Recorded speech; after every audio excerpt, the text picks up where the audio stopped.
గురుబ్రహ్మ ప్రేక్షకులకు నమస్కారం అండి. ఈ వీడియోలో 2024 సంవత్సరం జూన్ మాసంలో మీనరాశి వారి ఫలితాలు ఎలా ఉండబోతున్నాయి, ఏ తేదీలలో జాగ్రత్తలు తీసుకోవాలి, ఏ విషయాల్లో ఎలాంటి జాగ్రత్తలు తీసుకోవాలో చాలా క్లియర్గా వివరిస్తానండి. శ్రీ దుర్గాదేవి జ్యోతిష్యాలయం. మీరు ఇప్పుడు వరకు ఎక్కడెక్కడో జ్యోతిష్యం చెప్పించుకుని నిరాశ చెంది ఉన్నారా? అయితే ఒక్కసారి ఈ గురువు గారికి ఫోన్ కాల్ చేసి చూడండి.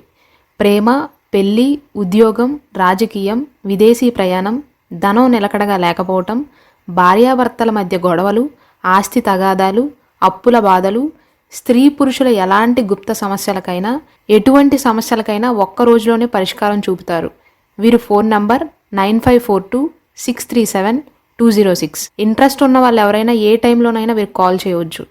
ముందుగా మీనరాశి వారి గోచారం ఎలా ఉండబోతుందంటే, దేవగురువు అయినటువంటి బృహస్పతి ఈ నెలంతా కూడా వృషభ రాశిలోనే సంచారాన్ని కొనసాగిస్తాడు. అంటే మీ 3rd హౌస్లో ఉన్నాడండి.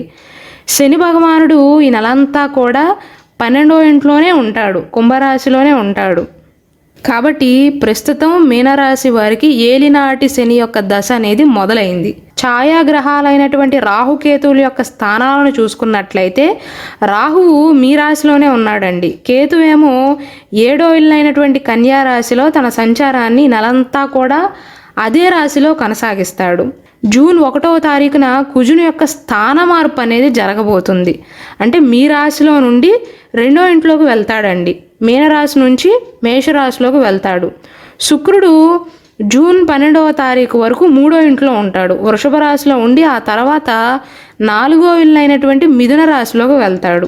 బుధుడు జూన్ 14వ తారీఖున 3వ ఇంట్లో నుండి 4వ ఇంట్లోకి ప్రవేశిస్తాడండి. మళ్ళీ 29వ తారీఖున 4వ ఇల్లు అయినటువంటి మిథున రాశి నుండి 5వ ఇల్లు అయినటువంటి కర్కాటక రాశిలోకి వెళ్తాడు. జూన్ 15వ తారీఖు వరకు సూర్య భగవానుడు 3వ ఇంట్లో ఉంటాడండి. ఆ తర్వాత 4వ ఇంట్లోకి వెళ్తాడు, వృషభ రాశి నుండి మిథున రాశిలోకి వెళ్తాడు. కాబట్టి ఈ గోచారాన్ని బట్టి చూసుకున్నట్లయితే మీనరాశి వారికి ఈ మాసంలో ధనాదాయం అనేది పెరుగుతుందండి. కుటుంబ సమస్యలు అనేవి కాస్త తగ్గుతాయి. ఉద్యోగపరంగా మొదటి 2 వారాలలో మీరు చేపట్టిన పనులన్నిటిలో కూడా దాదాపు విజయాన్నే సాధించగలుగుతారు. అంతేకాకుండా పై అధికారుల యొక్క ప్రశంసలను కూడా అందుకుంటారండి. కానీ కేవలం మొదటి 2 వారాల సమయంలో మాత్రమే. మీ పై అధికారుల నుండి కూడా మీకు మంచి మద్దతు అనేది లభిస్తుంది. ఉద్యోగంలో మీరు కోరుకున్న పదోన్నతి కూడా లభించే అవకాశాలు ఉన్నాయి. మొదటి 2 వారాల సమయం అనేది మీకు అనుకూలంగా ఉండబోతుందండి.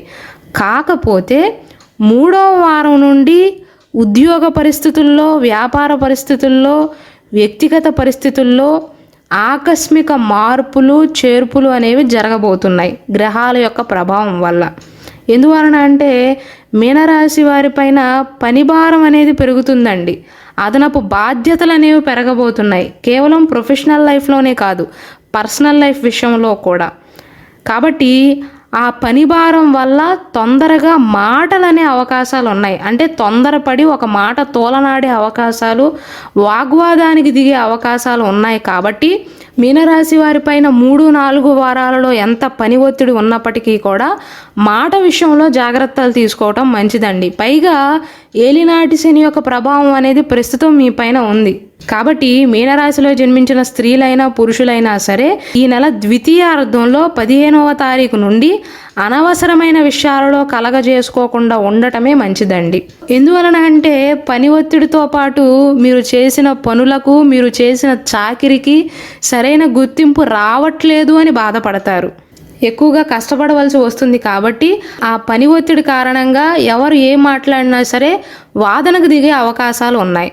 కుటుంబ పరంగా అయితే ఓవరాల్గా ఈ మాసం అనేది మంచి సమయంగా చెప్పవచ్చండి. ఎందువలన అంటే పని ఒత్తిడి ఉన్నప్పటికీ కూడా కుటుంబ సభ్యుల నుండి మంచి మద్దతు అనేది లభిస్తుంది. కఠినమైనటువంటి సమయాల్లో కూడా వారు మీకు తోడుగా ఉంటారు. మీ జీవిత భాగస్వామికి వారి కెరీర్ విషయంలో కూడా, ప్రొఫెషనల్ లైఫ్లో కూడా మెరుగుదల అనేది కనబడుతుంది. మీనరాశిలో జన్మించి ఎవరైతే వివాహ ప్రయత్నాలు చేస్తున్నారో వారికి సానుకూలమైనటువంటి ఫలితాలే గోచరిస్తున్నాయి. అలాగే స్నేహితులతో కలిసి ఆధ్యాత్మిక ప్రదేశాలకు వెళ్ళే అవకాశాలు ఉన్నాయి. ఈ నెల ద్వితీయార్థంలో నేను ఇంతకుముందు చెప్పినట్లుగా మీ మాట కారణంగా కాస్త ఇబ్బందికి గురయ్యే అవకాశాలు ఉన్నాయండి. ఆరోగ్యపరంగా అయితే సాధారణ కాలం అండి, యావరేజ్గా ఉంటుంది. మొదటి 2 వారాల్లో బాగానే ఉంటుంది, కానీ ఆ తర్వాత వెన్ను నొప్పుకు సంబంధించిన సమస్యలు కానీ, పని ఒత్తిడి ఎక్కువగా అవటం, గంట చేయవలసిన పనికి 2 గంటలు కేటాయించాల్సి రావటం వల్ల వెన్ను నొప్పి, అలసట, తలనొప్పి ఇలాంటి వాటితో ఎక్కువగా బాధపడతారు. అలాగే మీనరాశి వారు ఆహారం తీసుకునే విషయంలో కూడా జాగ్రత్తలు తీసుకోవాలండి. సరైన సమయానికి ఆహారాన్ని తీసుకోకపోవటం వల్ల కూడా ఈ మాసంలో అనారోగ్య సమస్యల బారిన పడే అవకాశాలు ఉన్నాయి. మెయిన్గా 3-4 వారాలలో అండి, కరెక్ట్గా 15వ తారీఖు తర్వాత నుండి విద్యార్థులకు మిశ్రమ ఫలితాలే గోచరిస్తున్నాయి. అంటే పెద్దవారిలాగానే మొదటి 2 వారాలు సహాయకారిగా ఉంటుంది, చివరి 2 వారాలలో కొద్దిగా పని ఒత్తిడి అనేది పెరుగుతుందండి. కాబట్టి చదువుపైన ఆసక్తి అనేది తగ్గుతుంది, నిర్లక్ష్యం కూడా పెరిగే అవకాశాలు ఉన్నాయి. కాబట్టి తొందరపాటు నిర్ణయాలను తీసుకోవద్దు. మీకు వచ్చిన అవకాశాలను కూడా అందిపుచ్చుకోండే తప్ప వదిలేసుకోవటం మంచిది కాదు. వ్యాపార విషయంలో ఎలా ఉండబోతుందంటే సాధారణ వృద్ధి అయితే కనిపిస్తుందండి, కానీ పాత పెట్టుబడుల కారణంగా ఈ మాసంలో కొన్ని ఊహించని ఆర్థిక లాభాలు అయితే ఉండబోతున్నాయి. ఈ మాసంలో పెట్టుబడి పెట్టడానికి పెద్దగా అనుకూలంగా లేకపోయినప్పటికీ కూడా గతంలో మీరు పెట్టిన పెట్టుబడుల నుండి ఈ మాసంలో లాభం పొందే అవకాశాలు ఉన్నాయి. కొత్త పనులను ప్రారంభించడానికి, ఫైనాన్షియల్ ట్రాన్సాక్షన్స్ చేయడానికి, కొత్తగా యూనివర్సిటీల్లో జాయిన్ అవ్వటానికి, కాలేజీల్లో జాయిన్ అవ్వటానికి ఇలాంటి మంచి మంచి కార్యక్రమాలకు ఈ మాసం అనేది మీకు పెద్దగా అనుకూలించట్లేదండి. ఆర్థిక పరంగా చూసుకున్నట్లయితే మీనరాశి వారికి ప్రథమార్థంలో సంపాదన పెరుగుతుంది, కానీ మొదటి 2 వారాలలో మీకు వచ్చిన ఆదాయం అనేది 3-4 వారాలలో ఖర్చు పెట్టవలసి వస్తుందండి. అంటే మొదటి 2 వారాలు ఆర్థిక పరంగా అనుకూలంగా ఉంటుంది, కానీ 3-4 వారాల విషయానికి వస్తే ఖర్చులు ఎక్కువగా అవటం, మెయిన్గా అవసరాలు ఎక్కువగా అవటం వల్ల ఖర్చు చేయవలసి వస్తుంది.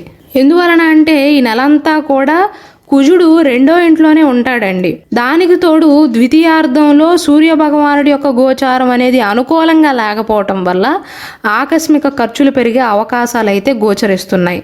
ముఖ్యంగా కుటుంబ విషయాల కారణంగా ఇల్లు, వాహనం విషయంలో కూడా ఎక్కువగా డబ్బు ఖర్చు చేయవలసి వస్తుందండి.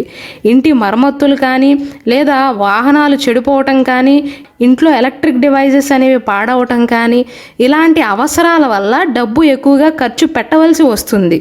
మీ అంతగా మీరు ఖర్చు పెట్టడం కాకుండా, జల్సాలు చేయటం కాకుండా అవసరాలు పెరుగుతాయి. కానీ కొత్త వాహనాన్ని కొనుగోలు చేయడానికి కానీ, స్థిరాస్తులు కొనుగోలుకు కానీ, లేదా పెద్ద మొత్తంలో ఎక్కడైనా పెట్టుబడులు పెట్టడానికి మీనరాశి వారికి స్త్రీలకైనా పురుషులకైనా సరే ఆస్తి కొనుగోళ్లకు, పెట్టుబడులకు ఈ మాసం అనుకూలం కానే కాదండి. అయితే మీనరాశి వారికి ఈ మాసంలో బాగా కలిసి వచ్చే తేదీలు ఏమంటేనండి, జూన్ 9 నుండి 17వ తారీఖు మధ్య కాలంలో. ఈ సమయంలో మీరు మొదలుపెట్టిన పనులన్నీ కూడా విజయవంతంగా పూర్తయ్యే అవకాశాలు అనేవి ఎక్కువగా ఉన్నాయి. అలాగే మీరు ఆశించిన విధంగా మీ కుటుంబ సభ్యుల యొక్క సహాయ సహకారాలు అందటం కానీ, జీవిత భాగస్వామి యొక్క సహాయ సహకారాలు అందటం కానీ, బంధువుల యొక్క హెల్ప్ తీసుకోవటం కానీ, ఇలాంటి వాటి వల్ల మంచి జరుగుతుందండి.